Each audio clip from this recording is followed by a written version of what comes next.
Hello friends and my lovely viewers. Welcome back to the channel of Neon Safe.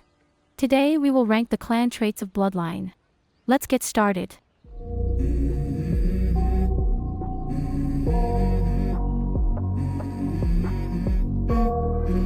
Let's go. I wake up to a little bit of drool on my pillow, feel like it's gonna be a bad day. I'm tired of shit. So far, none of our clan traits fall into the F tier, and thus this tier list will go from S tiers to D tiers. Our S tiers are the very best of the best, and those must-have traits should definitely be considered for our champions.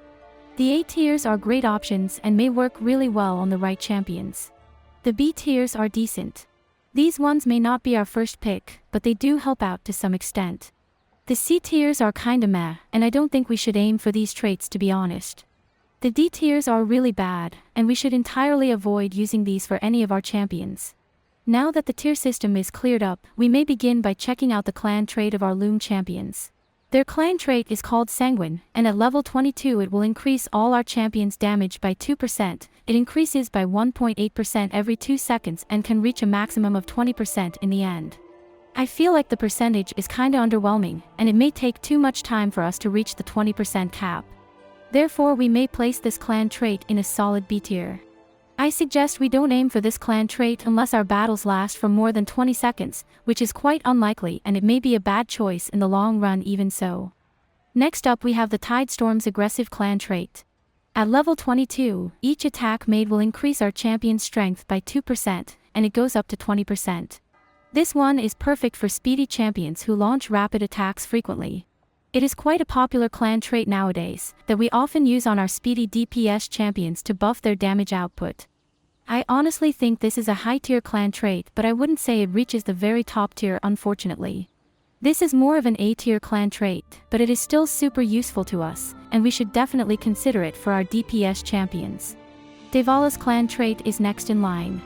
It is called Resilient, and at level 22, when our champion's constitution drops to below 30%, our champion will restore 4% of the max constitution per second for 5 seconds. We can already kinda tell that this clan trait won't be very useful in battle. It sounds weak, and I would almost place it in the lowest rank. But since it is not entirely a deadweight either, we may consider it to be a C tier for now. I do not recommend we use it for any of our champions, since our current meta doesn't have any need for this clan trait. The clan trait called Inventive originates from our Zaess clan. At level 22, when our champion uses skills, our champion will have a 50% chance to gain a shield equal to 150% of our champion's strength. I'll just be straightforward and call it freaking's useless. This clan trait has not proven to help our team much, and I honestly think we may place it in the D tier because of its shortcomings. We have way better shield-based effects in our newer clan traits, such as for instance Nordlysar's clan trait. And I think that is why this inventive clan trait has dropped in ranking. Next we have Wurdulac's clan trait, which is called Dark Fury. At level 22, after our champion uses the active skill, the champion's strength increases by 20% for 5 seconds. This clan trait sounds really good, and it may be useful to certain champions of ours. It is not as great as our brutal and aggressive trait, unfortunately, thus it falls down to the B tier. But overall, I almost feel like this clan trait may be a little underrated, and we may not have found the true power of this clan trait yet. Let us see Ignis's clan trait next. It is called Pyromancer, and at level 22 when attacking an opponent we have a 20% chance to inflict a burn effect for 30% of our champion's strength. This lasts for 3 seconds. Pyromancer used to be a really cool trait to put on our champions in the early Bloodline days, but it has been outmatched by our newer champions' clan traits. So I'd say it has dropped to the C tier, unfortunately, which means we shouldn't aim for this clan trait, to be honest.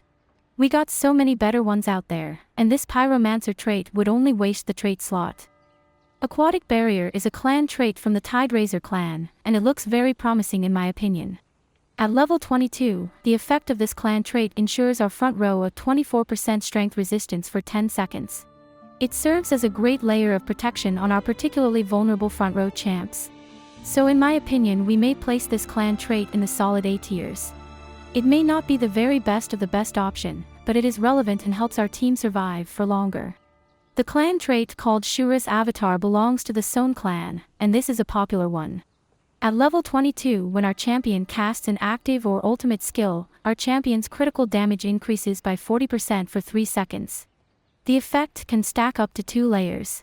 Shura's avatar is easily activated, has a really nice effect, and it is also stackable, which makes it a S-tier clan trait with today's meta champs. To suggest a few, we may want this clan trait on champions like for instance male Akuna, male Ho, and female Nereid. Moving on to the next clan trait of ours. Demoralize originates from the Segarak clan, and at level 22, this clan trait reduces the attack speed of all enemies by 30%. It is an amazing clan trait and it looks fair in battle, but it is not super useful to us. We prefer buffs that directly eat away the opponent's constitution or that buffs our own attack, and this clan trait doesn't quite meet those requirements. But despite its uniqueness, it is still strong enough for the A tiers. We may want this clan trait on a supporter or tank type of champion to overall weaken the enemy team. But I suggest we refrain from adding this clan trait to our DPS champions. Next up we have the clan trait called Ardent. This one belongs to the Orost clan and I honestly do not think highly of it. A level 22 Ardent trait gives our team a 15% damage reduction for 10 seconds. Our champions need different types of defense, and this trait puts one specific type of defense on all of them. On top of that, it only lasts for 10 seconds. So this clan trait has a low chance of benefiting our entire team for long enough, which makes it fall into a C tier unfortunately. I suggest refraining from using this Ardent trait in general, cause we have way better options available in the game. Let's see the Zealous clan trait next. This one originates from the Luxuriant clan, and at level 22 it gives our champion a 20% chance to remove all buffs from the target when our champion attacks the enemy. Sadly, this clan trait is no longer useful in Bloodline. It used to be kinda cool early on in the game, but it dropped quite quickly down to a C tier. We have way more valuable traits to use for our champions, and this is just not the one. Crooked Finn has a pretty cool clan trait called Combat Fatigue. At level 22, when our champion takes damage, the enemy's attack speed will be reduced by 25% for 4 seconds. I believe we may place this clan trait into the lower A tier since it can hinder our opponent nicely. Note that we should not place this type of trait on all of our champions. We may want this for either a support or tank type. Next we have Lionstone's clan trait called Ambitious. At trait level 22, we will gain 300 energy points for the first 10 seconds. I believe this clan trait to be kinda decent, but not significantly game-changing. In the early days of Bloodline, this trait was very unique and helpful for our team, but sadly it has been outmatched by better energy regenerating trait options. I believe we may place this clan trait in a solid B tier, as it still works well but no longer holds the number 1 spot. Moving on to our Nordlysar's well-known barrier clan trait. When we cast an active skill, our barrier will at level 22 create a shield for our champion equal to 700% of our champion's strength for 8 seconds. This is an amazing defense-focused trait we may put on our strength-based DPS champions. It may be hard for some of us to acquire this clan trait, but it currently belongs to the S tier, which makes it a very sought-after clan trait. The clan trait called Serpent's Wrath originates from the Serpentide clan. This trait will at level 22 increase our team's critical rate by 20% during the first 15 seconds of the battle. The effect cannot be dispelled and it doesn't stack either. Our Serpent's Wrath sounds worse than it actually is. The duration is pretty long and it may give us the final boost we need to deal proper damage. I believe this clan trait still holds the A tier spot, but it may be more of a lower A tier nowadays. If we want this trait, we may prefer to place it on a support or tank champion instead of our DPS-driven ones. And to quickly mention it, this clan trait is mostly useful if our team as a whole focuses on dealing high critical damage to the enemy. Let us rank 3 more clan traits before we call it a day. Next on our list is the Aeson's Devout clan trait. At level 22, when battle starts, all our champions' healing and healing efficiency will increase by 30% for 10 seconds. This effect cannot stack. To be perfectly honest with you, this clan trait is completely useless in today's meta.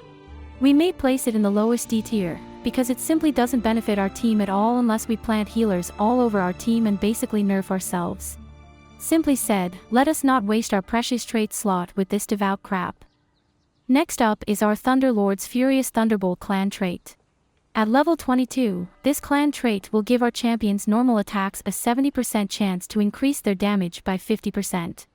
This is the type of clan trait that may work perfectly on a few champions, but be completely disastrous on the rest of them. Yet, because it works so well if placed on the right champions, we may put our Furious Thunderbolt in the A tier. For those who wonder, Female Nereid is an example of a champion who may be compatible with this clan trait.